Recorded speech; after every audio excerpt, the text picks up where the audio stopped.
perkawinan anak di Indonesia semakin marak belakangan ini.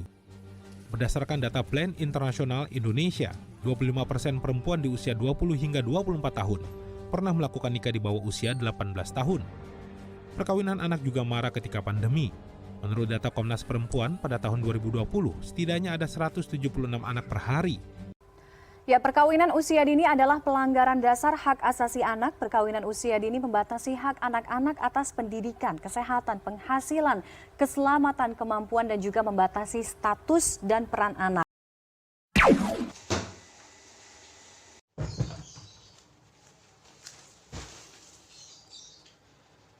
Anak-anak sekarang bukannya sekolah malah pada nikah. Padahal masa depannya masih panjang. Assalamualaikum, Pak. Waalaikumsalam. Pak, kenapa teman aku banyak yang pada mau nikah ya? Kalau aku pengen nikah kayak gitu, boleh nggak, Pak? Enak mungkin, Pak. Kalau ngomong itu jangan ngasal-ngasal aja. Sekolah dulu yang pinter, jangan langsung nikah. Emangnya kamu tahu akibat dari pernikahan dini itu apa? Enggak, Pak. Dampak dari pernikahan usia dini, saya kasih tahu ya, dengerin. Yang pertama yaitu dampak dalam suami istri. Tidak dapat dipungkiri bahwa pernikahan usia dini tidak bisa memenuhi hak dan kewajiban sebagai suami istri. Hal tersebut karena mereka belum matang fisik maupun mental, karena mereka yang cenderung masih egois. Kemudian yang kedua, dampak terhadap anak-anaknya. Bagi wanita yang melangsungkan perkawinan di bawah usia 20, bila hamil akan mengalami gangguan pada kandungannya. Tetapi mereka juga melahirkan anak juga sih. Tapi jangan ditiru ya. Kemudian yang ketiga yaitu dampak terhadap masing-masing.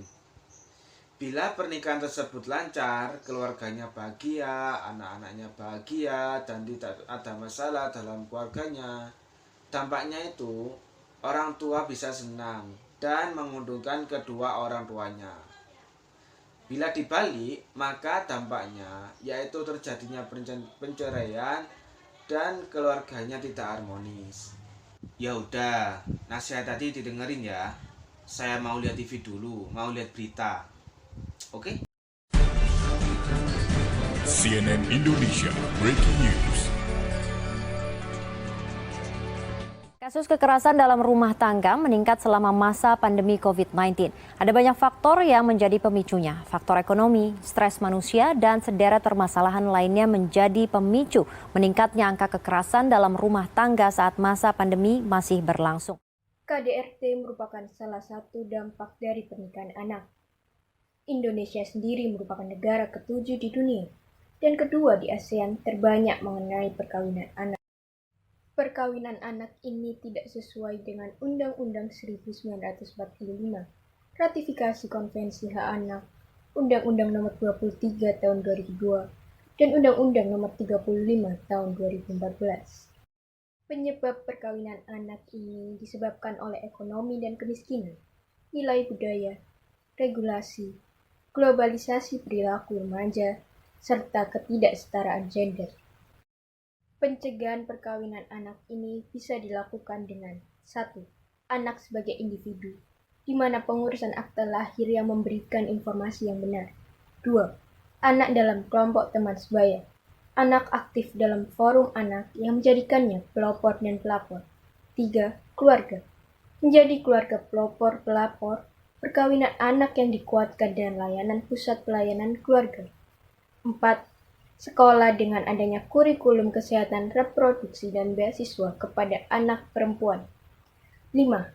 Serta melalui lingkungan infrastruktur dan sosial yang menyediakan ruang bermain ramah anak, PKA, pusat informasi sahabat anak, serta fasilitas ramah anak, dan pemahaman dari tokoh agama, tokoh adat, dan tokoh masyarakat. Pemerintah membuat terobosan dengan merevisi Undang-Undang Nomor 1 Tahun 1974 mengenai batas minimal usia perkawinan yang dimuat dalam Undang-Undang Nomor 16 Tahun 2019.